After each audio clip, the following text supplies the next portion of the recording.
What is up, boyos? We're back with another car review.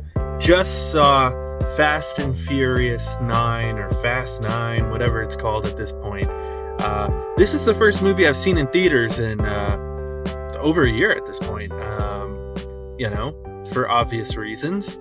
But I went back to the theater, and it was a great experience being in the theater. The movie, on the other hand, not so much.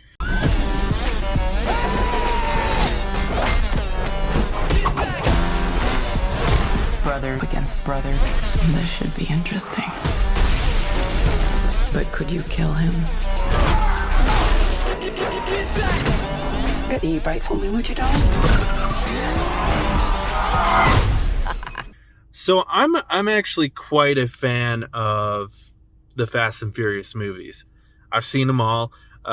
Actually, just sort of recently, we watched all 8 of them. Or I guess there were 9, including Hobbs and Shaw. We watched all of them. And for me, Fast 9 has to be pretty close to the bottom. There's some ridiculous stuff, for sure, which is what we all like about Fast and Furious. Like in 5, when they pulled the bank vaults, or in 6, when there was a 32-mile runway, or in 7, when they jump across the buildings, or in 8, when there's the zombie cars. Y'all ever thought about the wild missions we've been on? We've taken out planes, trains, tanks. I'm not going to even think about the submarine. And this one has some ridiculous shit. Like someone flies into space. They have these giant magnets that make things pull. But the difference between this and the other ones is that in the other ones, the ridiculous shit always felt so genuine, which made it way more ridiculous. It felt genuine. And this it felt like in the old ones, it felt like they're doing ridiculous shit in a normal world. This feels like they live in a cartoon universe. And it was kind of getting there with Mr. Nobody, who I love. He's great, but he's barely in this movie. Han is back for some reason. Somehow they bring him back. I don't know, man. The amount of CG in this movie as well is a bit much.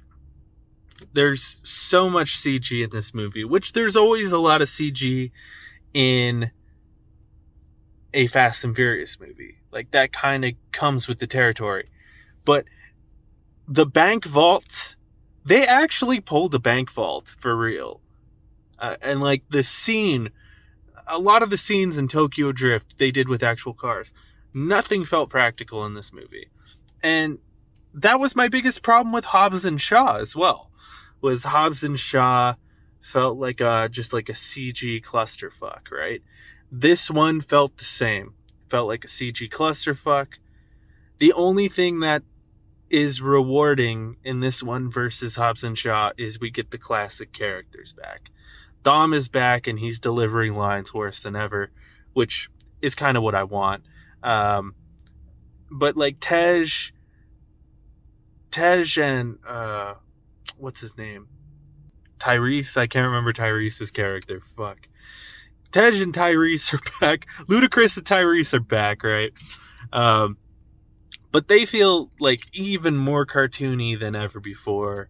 They're the ones who end up going to space.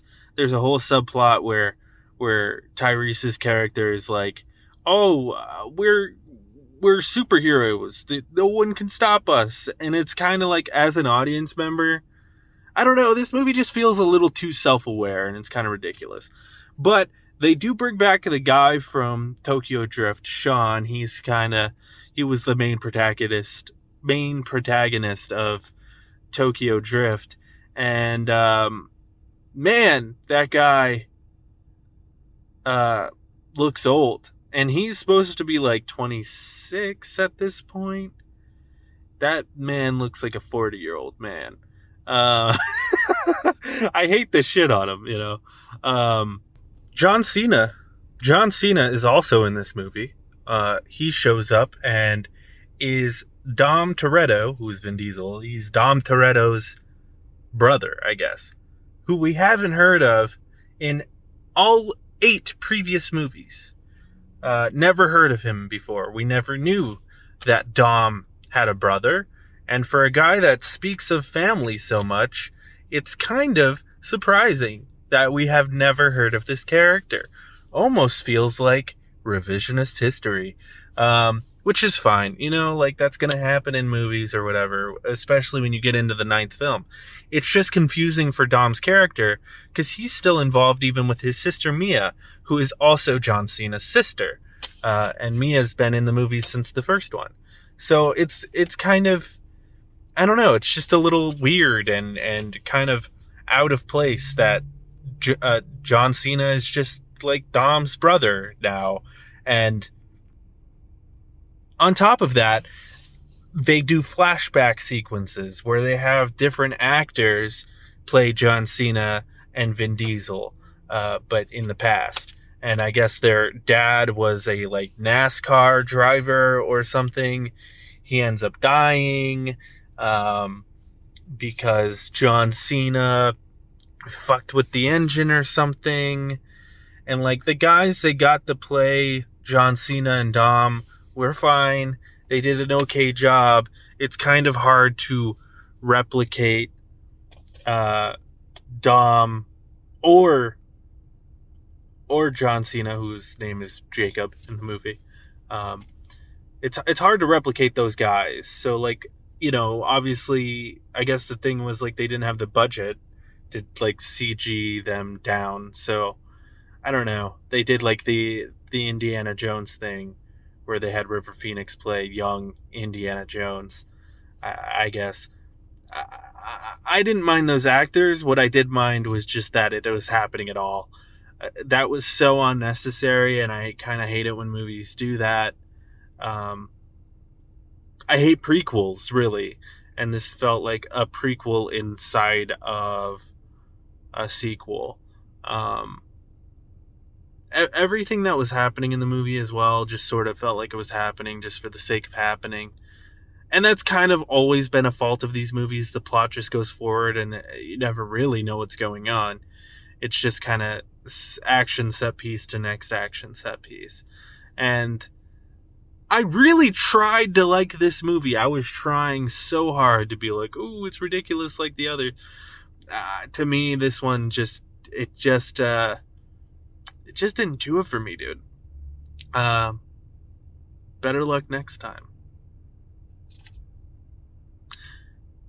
There was an end credits scene, though, that got me very excited because we learned in Fast and Furious 7, I believe, that Shaw, who was played by Jason Statham, Shaw, you know, killed Han.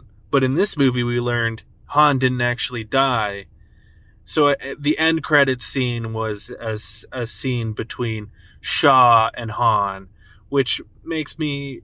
I really hope that the next movie they make is called Han and Shaw. You know? That'd be great. I would so see that movie, and that would be great. And I will say, Shaw's mom was in Fast and Furious 9. She shows up for some reason. And she does like this cool car scene where she's driving and Dom is sitting passenger, which we never really see.